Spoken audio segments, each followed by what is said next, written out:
Hey, welcome back everyone. Rob here from Ram Studio Comics. So somebody had asked, can you use silhouettes to draw comic art? Now this is obviously isn't comic art. This is more character design, conceptual design. This is actually for Skillshare new to me class that I'm doing. But I wanted to share some of this, and this started off with a silhouette, a value study, and then refining it to some kind of not photorealistic textures, but just the way I paint, basically trying to add in some good value range and detail and texture and things like that.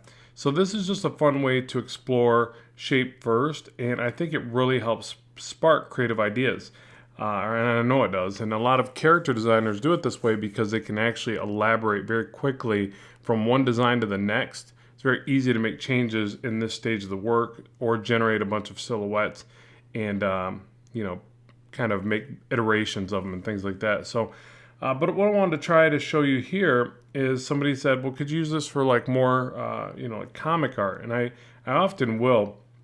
There's a little bit of a different process, but what I'm going to show you here is how I would utilize the same effect to do a foreshortened pose. So with comic art, you do a lot more foreshortening. Character art, it's generally more standing and kind of a cocky posture or something like that. But what I'll do here is I'm going to create a series of values just to get started. So I'm going to start, I guess, with just a head shape. Okay, so I'm going to have this character jumping out towards camera, and I want to show you how you might utilize not just really a straight silhouette, because okay, here's the downfall I think sometimes of trying to do an entire silhouette. If this is a very foreshortened pose, and say for instance the hand is in the character's face, it gets lost. Now don't get me wrong, there's a lot of information you can still convey with the silhouette. But in a foreshortened pose it becomes a little bit trickier to kind of perceive. So what I want to show you here is a way where you can overlap the silhouette of the major parts of the body. So let's go ahead and try, and I shouldn't be refining here, but because really you almost want to think gesturally at first. So let yourself, make mistakes. If there's a lumpy head, big deal. So let's pick a different value, and I'm just going to bounce back and forth. So now I'm going to add in the upper torso. So just a basic shape of it, like that. You really don't even have to draw these in. You could probably just use a selection tool to do this. But I find this to be helpful. This like really gives you this dimensional feel rather quickly. Whether or not you want to be very specific, keep shifting these values. It's up to you, but I think it'll be kind of helpful. So what I'm going to do is there's like the rib cage, and I'll just include the stomach muscles in there. Not a big deal. But say right here even, I'm feeling like I wanted a more foreshortened pose, and I should really start with perspective lines, but I can kind of go Command-Shift-T, and I can transform this, because it's just a basic shape, so it's pretty easy to distort it and make it feel more foreshortened. And I could add the obliques onto this, love handles, whatever, even though we all know superheroes don't have love handles. And so now I just go back, and now the pelvic, I can jump back to a darker color. Pelvis, forgive me, I always do that. Pelvis, not pelvic, Rob. So something like this. Boom, there's that. And let's bring a leg forward, so you could kind of do your little stickman representations if you need them. But I really feel like this way of doing things doesn't even require that, and I'll keep going and hopefully show you that that's possible. I'll just jump back and forth from tones, since they're not, as long as they're not touching, it doesn't matter. So I'm going to do a shape of a leg. Now keep in mind, if you're looking at this and going, well, I just can't draw those shapes yet, that's fine. Then you just have to do more breakdowns of real anatomy, and you got to study anatomy regardless. None of this works unless you study anatomy. That's why whenever you talk to some famous artist or somebody that's a little more advanced than you or whatever, or a lot more advanced, what do they always say? You need to study anatomy. It's like they just all say that. It's because it's the truth, or because it's going to affect everything else. So let's go ahead and add another leg back here. These aren't connecting, so I can use the same color. And now I really want to, slope this in and make it start to feel more foreshortened. And I could probably get away with just the silhouette of the leg. This is pretty easy to read in this particular pose. So if you notice, the areas where I felt the most, where I felt like I needed to shift the values were where they were overlapping. So just be aware of that. And again, I'm kind of doing this thing where I accidentally, or I don't know, by habit, draw the leg too straight. Like for this pose, this character's pose is going like this, and all of a sudden this leg is like this, okay? So it just doesn't feel dynamic enough. So again, I'm gonna hit Command-Shift-T for distort. I'm gonna push that back, and it's gonna make this weird bulky leg, so that's not right. So I'm gonna distort this way and hopefully fix that. So you gotta play around with this. And again, this isn't gonna just make, it's not gonna be easy. It's not just gonna immediately be like, wow, this is just, easy. Nothing's easy. But it should help you to maybe add another technique to your arsenal. And what I find is helpful about this is when I'm drawing for long, long periods of time, I don't know. For me personally, sometimes I get stuck and I get in a rut. And that's where I really like doing something like this, because it changes things up a bit. Let me go ahead and erase. Actually, let me just go back to the translucent brush and try to sculpt this a bit. So you're not drawing, you're looking for that shape, and you can see the shape is really weird. There's definitely some weird shapes all throughout. And I'll generally go back and refine this more at the end, but I'm wanting to see if this is even salvageable. Like if I just should do a redraw, but I think it is. I think we can maneuver this a bit. I'm going to need to change the pelvis as well, because it just looks too wide. So that's probably where it's starting to negatively impact my perception on the legs. And then for this one, I actually want this over the top like that. So you see how you can, really start to see what's going on here and shift these things. So it's like a, little building block process. So we get the knee comes down and gets pretty square. So we'll put that right there. And then I will add one more underneath there for the lower portion leg. I'll just pick one more value. You could do this with colors too, obviously. It doesn't matter. And I think it goes something like this. And the foot's back here somewhere. You want to make sure this foot is larger than the back foot over here so that it feels foreshortened. Okay, so there's that, okay? You're probably thinking, dude, this is taking forever. You could have just sketched this out. But the thing I'm trying to also get you to notice is that maybe it does take a little longer, but it's working, and it actually feels, I don't know, it feels very natural to me anyways. So this isn't going to be for everybody. Some people are going to try this and go, oh, God, I'd just rather draw. I mean, why would you do that?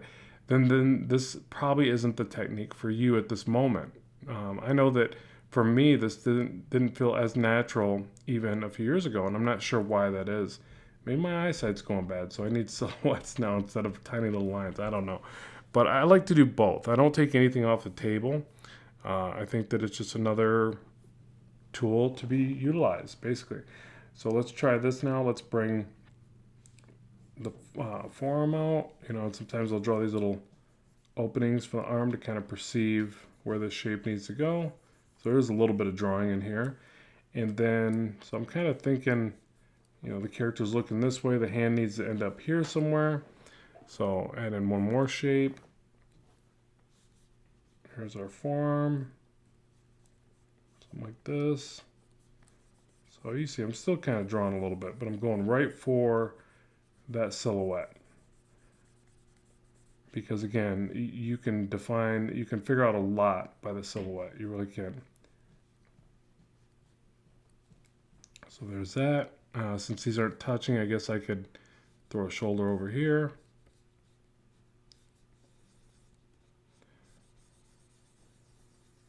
Something like that.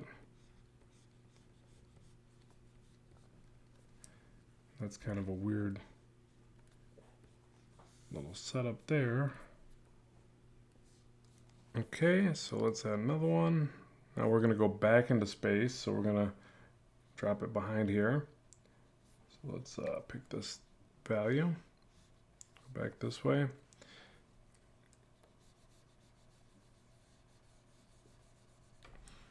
And now forward, so we can go above this. Go back to dark since it's not going to touch. And this is always a tricky part for me to figure out anyways.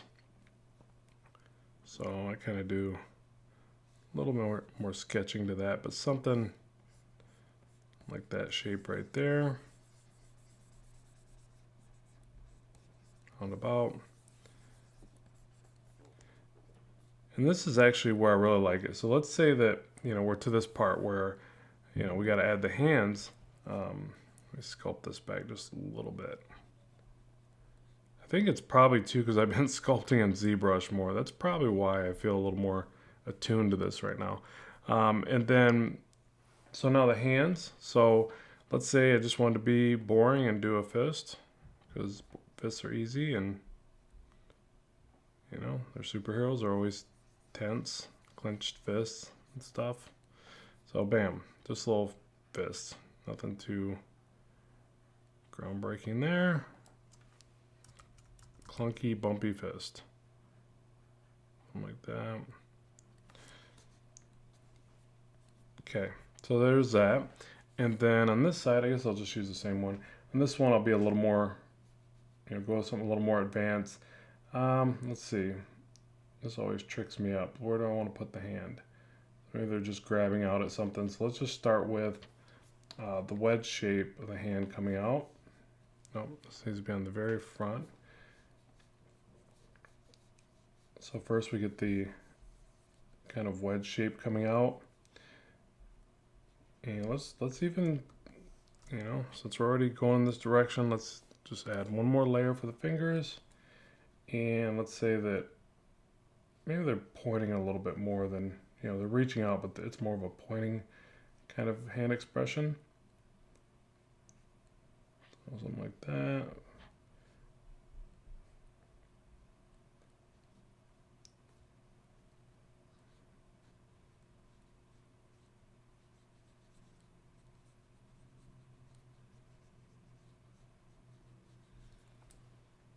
Yeah. I don't know if that's the right proportion, but we're going to go with it for a minute.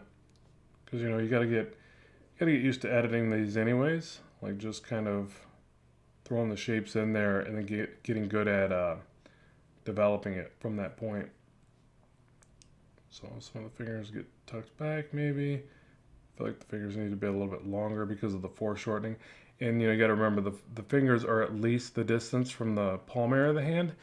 So that combined with the fact that we're trying to foreshorten this, they're just not long enough. So try to edit those rather quickly. Maybe that's too much, I don't know. But let's check it from a distance. So all the other rules apply, checking from a distance, flipping the work, yada yada. So I'm just gonna take it right here and then I'm gonna do a sketch over top. So my main purpose to show you this is to say, to get yourself to think outside of the confinements. Now, if I was going to digitally paint this, you see with that other example I showed you, I would really refine the silhouette. And actually, a lot of this isn't as, like an arm's not in the way of the body, two arms crisscross to where you still could read this as a silhouette pretty darn easy. But what I'll do now is just take all this information, group it together. Oh yeah. Keep forgetting that this doesn't automatically group it like Photoshop, but whatever. There it is in a group. I can make a copy of this if I need to, Command E, and then, nope. Okay, I got to right click and go combine selected layer. Yeah, and then take away this one. So now what I can do here is I could blue line this or whatever. I'll go ahead and time lapse this next part, but what I'm going to do is just take this now and draw over top. So again, just to show you kind of the process I would take to work through a pose like this, I basically have built my own mannequin and now we'll draw over top in more of a comic style fashion and try to make something cool here. So with that, let's move on.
right, so there we have it. We converted that silhouette to Omni-Man because basically I've been reading the Invincible comic, and it's fantastic. And yeah, this is a pretty cool character, so I figured I would try that. But notice, I did other things. I re-edited. The hand was being a pain.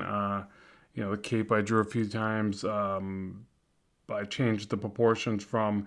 At first, I grabbed, just so you know, I grabbed from here down, and I shouldn't have did that. I should have just grabbed the midsection because that was the area that I wanted to edit. So that's why I ended up having to recrop the legs from the other one and bring it back over. So it didn't take very long. I don't know how quick it looks to you on the the time lapse or whatever, but it didn't take very long for that. The ultimately it probably took about 2 hours to draw this design. So even with spending that time of designing the silhouette, I think it's worth it.